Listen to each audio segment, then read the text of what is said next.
امام بخاری کا ایک معمول ہے کہ وہ جب بھی کوئی باب قائم کرتے ہیں تو کوشش یہ کرتے ہیں کہ جس مضمون کی حدیث لا رہے ہیں اس کے بارے میں کوئی قرآن کریم کی آیت اگر مل جائے تو اپنے باب کا عنوان اس آیت کو بناتے ہیں۔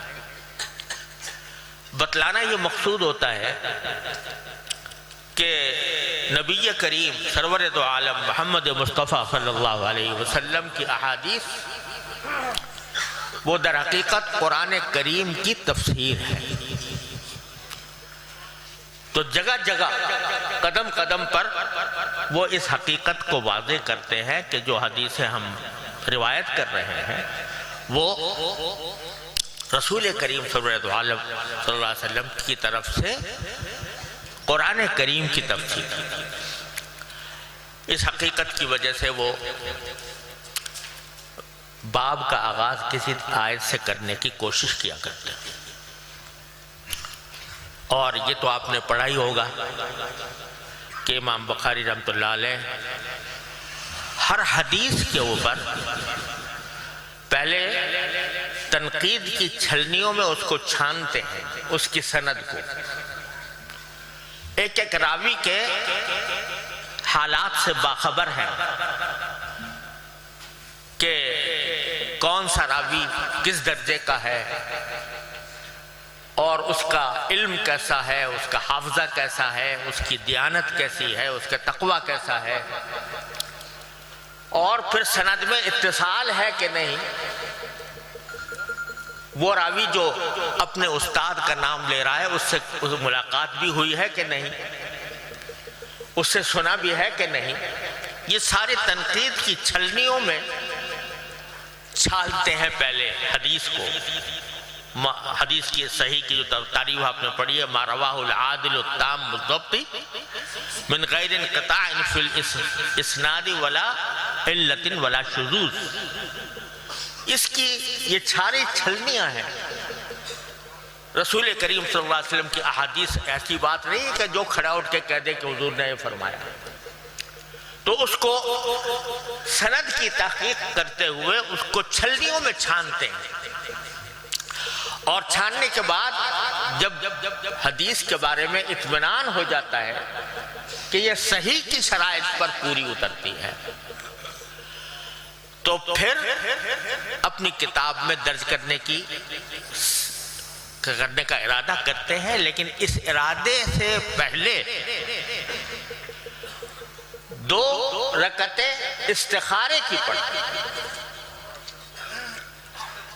اللہ تبارک و تعالیٰ کے سے بارگاہ میں یہ درخواست پیش کرتے ہیں کہ یا اللہ میرے بس میں جتنی چھلنیاں تھیں ان سب چھلنیوں میں نے حدیث کو چھان لیا، اور اب میں نے ارادہ کیا ہے کہ اس کتاب میں اس حدیث کو درج کروں،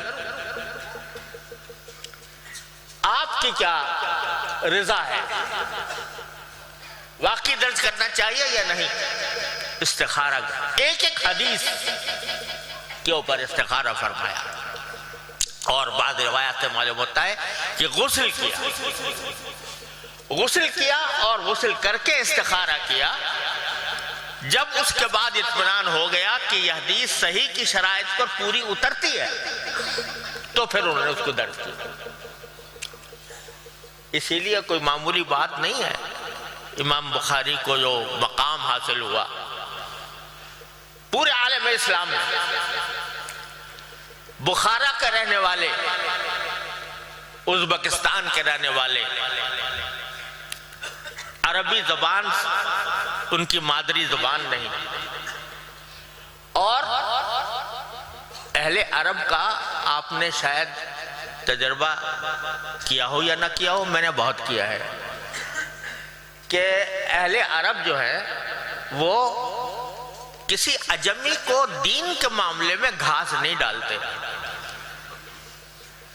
کس دین کے معاملے میں وہ کہتے ہیں بھئی ہم قرآن والے ہیں، ہماری زبان قرآن کی زبان ہے، رسول کریم صلی اللہ علیہ وسلم کی زبان ہے، لہذا دین تو ہم صحیح سمجھتے ہیں۔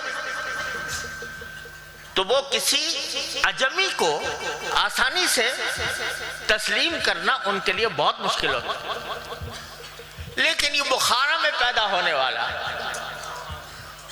جس کی عربی زبان بھی اچھی نہیں. آپ نے پڑھا ہوگا کہ ایک جگہ باب قائم کرنے کے بعد ایک حرف فارسی کا لکھ گئے. یذکر فی ھذا الباب ہم ھذا الحدیث. ہم فارسی کا لفظ لے آئے. وہ کہیں تو اتنی اس کا جو مقام ہے عربی زبان کے لحاظ سے. اور آپ نے دیکھا ہوگا, یہ بھی پڑھا بھی ہوگا کہ کتاب التفسیر میں اکثر و بیشتر وہ جو الفاظ کی تشریح فرماتے ہیں تو کہا جاتا ہے کہ یہ صحیح بخاری کا کمزور ترین حصہ ہے لغات کی تشریح میں. تو ایسے عربی کے اندر کوئی خاص مقام نہیں, لیکن پورے عالم عرب کی گردنیں جھکوا دی. کیسی گردنیں جھکوا دی کہ سب کا اجماع ہے, سارے اہل عرب کا, سارے عالم اسلام کا, کہ صحیح بخاری اصح الکتب بعد کتاب اللہ. اور یہ لقب جو اس کو دیا گیا کہ اللہ کی کتاب کے بعد سب سے زیادہ صحیح کتاب صحیح بخاری ہے, یہ محض عقیدت میں اور محبت میں نہیں دے دیا گیا, بلکہ علماء کرام نے مدتوں اس کی ایک ایک حدیث, اس کے ایک ایک راوی اور اس کے ایک ایک لفظ پر تنقید کی ہے. لوگوں نے کتابیں لکھی ہیں. آپ جانتے ہیں دارقطنی کی تتبع الصحیحین, انہوں نے جہاں جہاں کوئی اعتراض ہو سکتا تھا وہ انہوں نے ذکر کیا ہے. لیکن سارے اعتراضات آنے کے بعد, ان کا جواب آنے کے بعد, سارا عالم اسلام متفق ہے کہ اصح الکتب بعد کتاب اللہ صحیح البخاری. تو اللہ تبارک و تعالی نے یہ مقام ان کو بخشا, اور اس مقام کے تحت وہ جب احادیث کے تراجم قائم کرتے ہیں, عنوان قائم فرماتے ہیں, تو اس کے اندر بھی ان کی عظمت شان واضح ہوتی ہے.